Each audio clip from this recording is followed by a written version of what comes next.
Hello दोस्तों, कैसे हो आप सभी। आज मैं आपके लिए कहानी लेकर आई हूँ। सासू माँ मैं आपके साथ नहीं रह सकती। मीनू जी के दो बेटे थे, निरंजन और आकाश। उनके पति सरकारी नौकरी करते थे। मीनू जी एक घरेलू महिला थी। उनकी पूरी दुनिया उनका छोटा सा परिवार था। निरंजन की पढ़ाई पूरी हो चुकी थी और वह भी एक कंपनी में नौकरी करने लगा था, जबकि आकाश 2 साल छोटा था। वह अभी पढ़ाई कर रहा था। दोनों बच्चे बड़े ही संस्कारशील थे। अपनी माँ के साथ घरेलू कामों में सहायता भी करवाते थे। समय गति से चलता रहता है। आकाश की भी नौकरी लग गई और निरंजन ने अपने साथ काम करने वाली लड़की कावेरी को पसंद कर लिया था। एक दिन उसने अपने मम्मी पापा से कावेरी को मिलवाया तो दोनों ने बेटे का मान रखते हुए हाँ कर दी, पर निरंजन के पापा को कावेरी थोड़ी तेज लगी थी। दोनों परिवारों के मिलने के बाद रिश्ता पक्का हो गया। मीनू जी की बेटी नहीं थी, इसलिए वह कावेरी में अपनी बेटी की छवि देखने लगी थी। तय समय कावेरी घर की बहू बनकर आ गई। मीनू जी बहुत खुश थी। पूरा दिन घर के कामों में लगी रहती। बहू नौकरी करती थी, सोचती जो टाइम बचेगा दोनों साथ बिताएंगी। साल भर में ही पोता हो गया। कावेरी जी का दिन प्रतिदिन पोते से बहुत मोह बढ़ता जा रहा था। कावेरी ने इस बात का फायदा भी खूब उठाया। सारी जिम्मेदारी घर की, बच्चे की उन पर डाल दी। अब आकाश की शादी के बारे में सोचने लगे थे। एक बार आकाश ने किसी शादी में पूर्वी को देखा। वह उसे बहुत प्यारी लगी। उसने अपने पापा को भी दिखाया। उन्होंने उसके बारे में पता कर रिश्ते की बात चलाई तो दोनों तरफ से रजामंदी होने पर महीने भर के अंदर शादी हो गई और पूर्वी बहू बनकर आ गई। मीनू जी अपनी बहू पूर्वी को भी पसंद करती हैं और अपने पोते में तो उनकी जान बसती थी। साल भर के अंदर पूर्वी ने भी एक प्यारी सी बिटिया को जन्म दिया। घर में सब ठीक चल रहा था कि एक दिन मीनू जी के पति बीमार हो गए और 15 दिन भी नहीं जी पाए, दुनिया छोड़ गए। उनके जाने से मीनू जी बिल्कुल टूट गई थी। पूर्वी ने उन्हें बहुत संभाला। ससुर जी के जाने के 6 महीने बाद कावेरी ने अपने पति निरंजन को कहा, अब हमें अलग अलग हो जाना चाहिए। तो निरंजन भी अपनी पत्नी की बातों में आकर अपनी माँ से कहता है, मम्मी हाँ बेटा, आपसे एक बात कहनी थी। हाँ कहो बेटा। देखो मम्मी, आप मेरी बात का बुरा मत मानना। तुम बोलो तो सही। वह पापा ठीक ठाक से अचानक चले गए, इसलिए मैं चाहता हूँ आप अपने का बंटवारा कर दो। यह तुम क्या कह रहे हो निरंजन। अभी तुम्हारे पापा को 6 महीने ही हुए हैं तो क्या हुआ। अब आप सोच कर कल बता देना। मीनू जी को बड़ा झटका लगता है। उन्हें अपने बेटे से यह उम्मीद नहीं थी। वे पूरी रात सोचती रही और सुबह आकाश को, पूर्वी और निरंजन कावेरी को बुलाया और कहा, यह मकान है और एक फ्लैट है। दोनों की कीमत एक जैसी ही है। अब तुम दोनों फैसला कर लो किसको कहाँ रहना है। मेरा गुजारा तो तुम्हारे पापा की पेंशन में हो जाएगा। तो पूर्वी ने कहा, मम्मी जी आप ऐसा क्यों कह रही हो। आपके दो बेटे हैं, परिवार है। हाँ मम्मी जी, पूर्वी ठीक कह रही है। कावेरी ने कहा, पर अभी आपकी छोटी बहू को आपकी ज़्यादा जरूरत है। उसकी बेटी छोटी है। मीनू जी का दिल धक से रह गया। उन्हें पोते के बिना रहना बहुत मुश्किल था, पर क्या करती, किस हक से कहती। बड़ी बहू ने पहले ही इशारों में कह दिया था। निरंजन और कावेरी ने फ्लैट में रहना पसंद किया।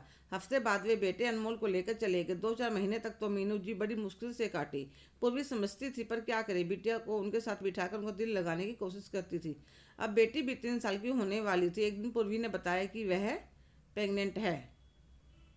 मीनू जी बहुत खुश होती हैं, उनका बहुत ध्यान रखती है। 9 महीने बाद वह एक प्यारे से बेटे को जन्म देती है तो मीनू जी बहुत खुश थी। धीरे धीरे वे भी आकाशपुरी में रम गई थी। दोनों बहुत ध्यान रखते थे। माँ से कभी उनकी पेंशन के पैसों के बारे में पूछते तक नहीं थे। कभी कहती, बेटा तुम खर्च कर लिया करो, मैं क्या करूँगी माँ। अपनी पसंद का पहनो, खाओ पियो, दान करो, जो आपका मन करे वह करो। मीनू जी सोचती, सच में कितनी अच्छी बहू मिली है। निरंजन और कावेरी दिन पर दिन तरक्की करते जा रहे थे और अपनी दुनिया में मस्त थे। उन्हें माँ से या छोटे भाई के परिवार से कोई मतलब नहीं था। बेटा भी आगे पढ़ाई करने विदेश चला गया, फिर वहीं नौकरी करने लगा और शादी भी अपनी मर्जी से कर ली। इधर आकाश पूर्वी के बच्चे दादी के साथ रहकर बहुत ही संस्कारवान बन गए थे। अपनी मम्मी की हेल्प करवाना, रात को पोता तो दादी के पैर दबाए बिना सोता ही नहीं था। पोती कहती, अम्मा रात को कुछ चाहिए तो मुझे जगा लेना। दादी पोती एक ही कमरे में सोती थी। अब तो बिटिया भी शादी लायक हो गई थी तो लड़का देख बड़ी धूमधाम से शादी करी। दादी ने मेरी एक बहुत बढ़िया हार बनवा कर दिया। बेटा बोले, माँ सब आपका ही है, फिर अलग से क्यों, यह मेरा आशीर्वाद है बेटा। 4 साल बाद पोते की शादी भी हो गई। बड़ा बेटा बहू तो मेहमानों की तरह आते और चले जाते। अब मीनू जी बिल्कुल बूढ़ी हो गई थी।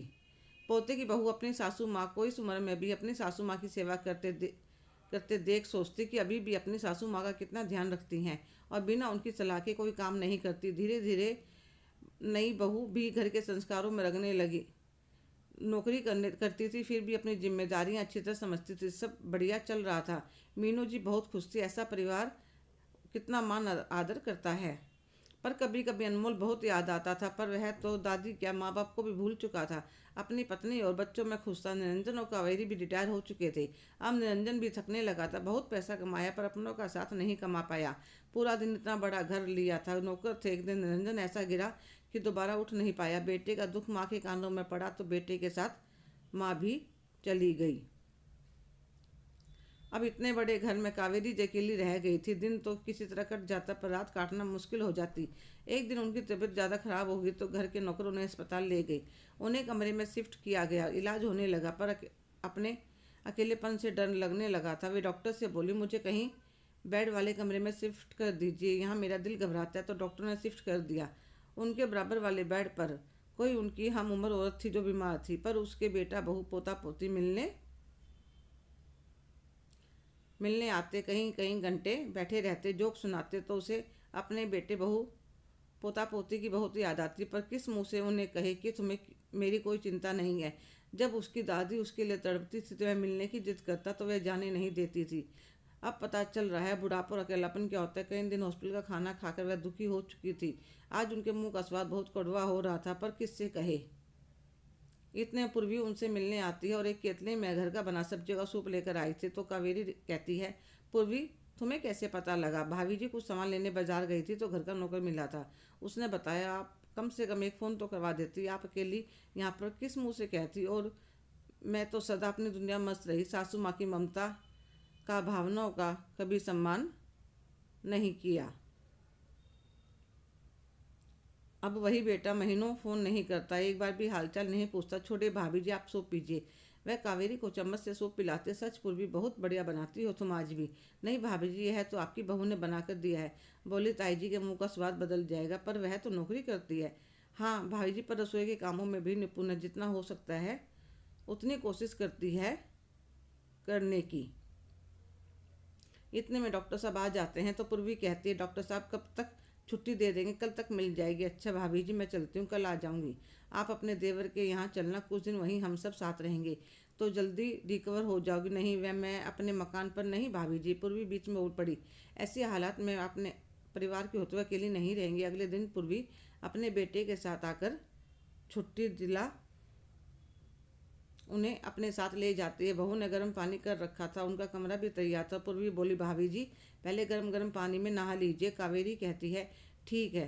वह नहा कर आती, इतने बहू चाय पोहा बना लाती है। ताई जी चाय पीकर खाकर आराम कर लीजिए। देवर देवरानी बेटा बहू खूब ध्यान रखते हैं, खूब सेवा करते हैं। 15 दिन में ही एकदम तंदुरुस्त हो गई।